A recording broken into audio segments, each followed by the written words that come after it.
Bonjour à toutes et à tous, bienvenue dans ce nouveau PF Mercato. Le PSG a dévoilé ce vendredi son groupe pour le trophée des champions qu'il jouera dimanche contre Nantes. Ça a donné quelques indications sur l'avenir de certains joueurs, donc on va en profiter pour faire le tour. Il y a aussi des nouvelles sur les dossiers Skriniar et Renato Sanchez, donc clairement il était temps de faire un nouveau point Mercato. Avant de faire tout ça, comme d'habitude, n'oubliez pas le petit j'aime sur la vidéo pour nous soutenir et puis bien sûr, abonnez-vous en activant la cloche pour être sûr de ne rien manquer de l'actualité du PSG. On démarre avec les quelques indications données par le groupe de Christophe Galtier pour ce PSG Nantes. On peut noter, mais c'est pas côté Mercato, que Ekitike n'est pas là, recrue parisienne, attaquant de 20 ans, mais c'est simplement lui qui n'est pas encore prêt. Il ne s'agit pas bien sûr de le revendre. Il y a aussi Kylian Mbappé qui est absent, mais lui il est suspendu à cause de carton la saison passée. Côté Mercato, ce qui nous intéresse le plus aujourd'hui, c'est que Thilo Kehrer et Eric Junior, Dinaï Mibé ne sont pas convoqués alors qu'ils avaient fait le stage au Japon.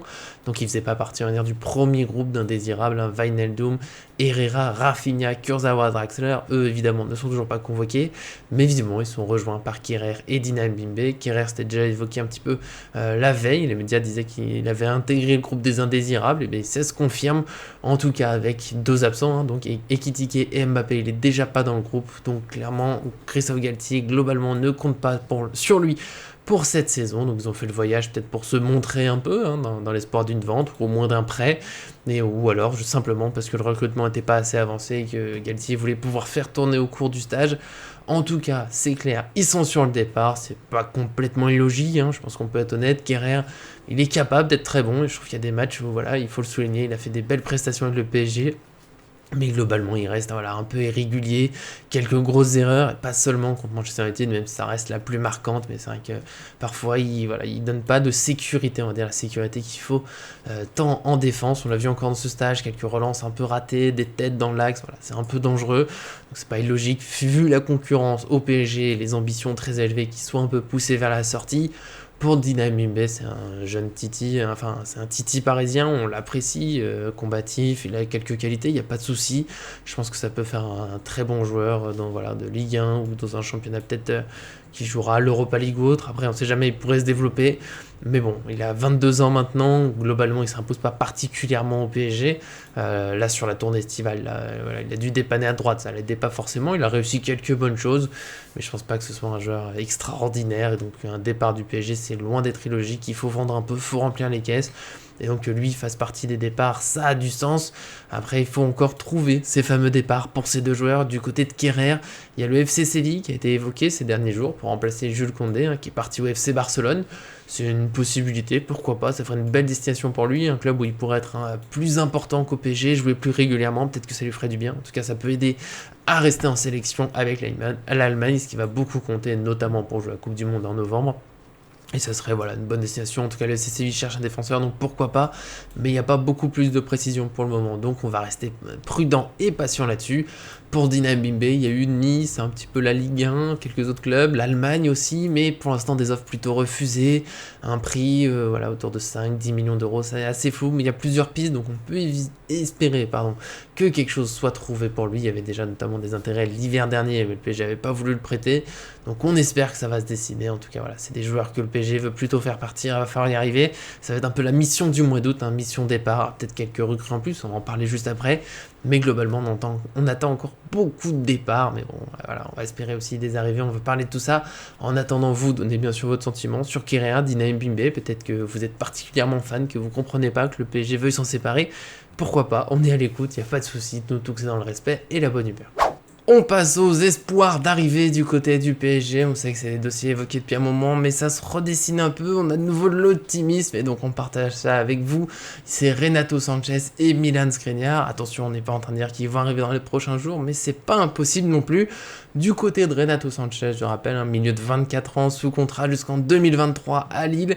Il a été évoqué au PSG, à l'AC Milan, plutôt à Paris, ça serait sa préférence. Et il y a eu beaucoup de doutes. Foot Mercato et Orogo, je ne sais pas si je l'ai bien prononcé, les médias portugais, c'est pas ma spécialité, mais bon, en tout cas, ces deux journaux ont indiqué que l'international portugais se rapproche du PSG, et on peut le confirmer aujourd'hui.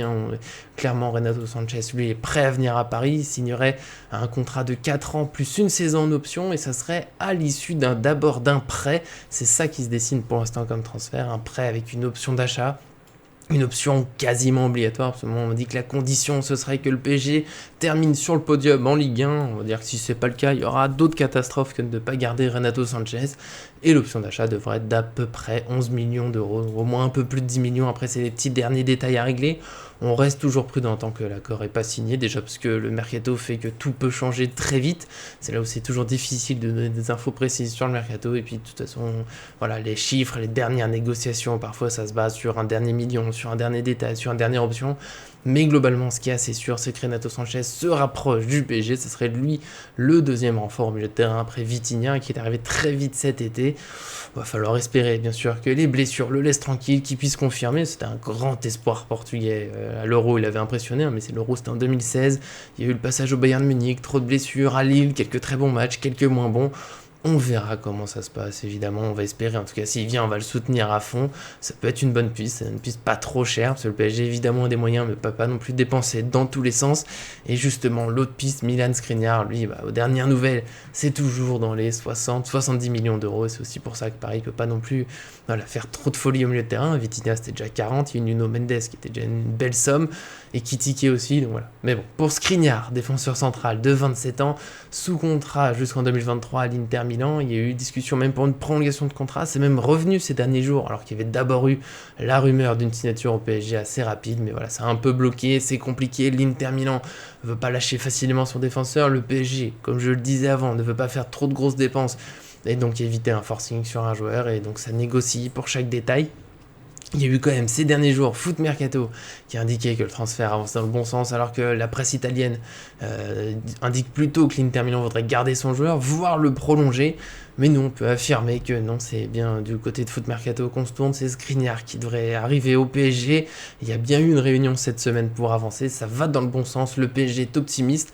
Encore une fois, c'est pas encore réglé, faut se méfier d'un dernier changement d'avis de l'Inter Milan qui pourrait dire bah non, finalement on garde notre joueur, notamment parce que leur piste prioritaire, Bremer, il a signé à la Juventus, donc forcément ça pose problème pour remplacer Skriniar.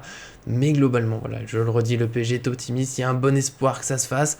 Va falloir encore un peu de patience pour régler les derniers détails, c'est toujours un peu long ces gros transferts avec les grosses sommes, comme je l'ai dit, les clubs se battent pour chaque million, ce qui n'est pas du tout insensé. Donc bon, on a de l'espoir, on va dire que ça va se faire, et puis maintenant on va attendre, on va voir ce qui se dessine, ce qui se concrétise. Plutôt ces deux dossiers, et plutôt beaucoup de départs normalement dans les prochaines semaines, sur le mois d'août, ça va peut-être être encore un peu long, c'est toujours difficile de faire partir des joueurs du PSG. En attendant que ça se dessine, encore une fois, vous donnez votre avis, Sanchez, Skriniar, un joli duo pour peut-être compléter le mercato, ce qu'il faudrait d'autres recrues, on peut y réfléchir, l'attaque, il y a mine de rien pas mal de monde, ça fera en tout cas des belles recrues, je pense, pour l'effectif du PSG, on commencerait à être assez bien armé, après il y a toujours des petites retouches possibles, mais il faut rester réaliste, c'est dur de vendre, c'est dur d'avoir les moyens pour tout faire, je pense que ce serait déjà un beau mercato. Mais bon, si on peut aussi comprendre quelques réserves, Skriniar, ça reste un peu cher, même s'il reste, il y a une prolongation de contrat. Sanchez, il y a les risques de blessures qui peuvent inquiéter un petit peu, mais bon, c'est quand même des joueurs de très haut niveau. Sanchez pourrait s'imposer parmi les meilleurs. Skriniar a déjà sa place.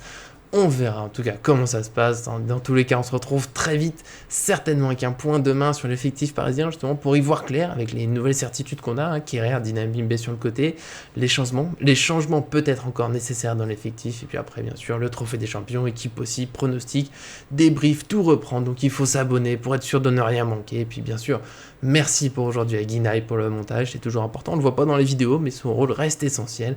Et puis merci à tous, à vous de nous suivre, c'est très important aussi évidemment, et à bientôt sur cette chaîne.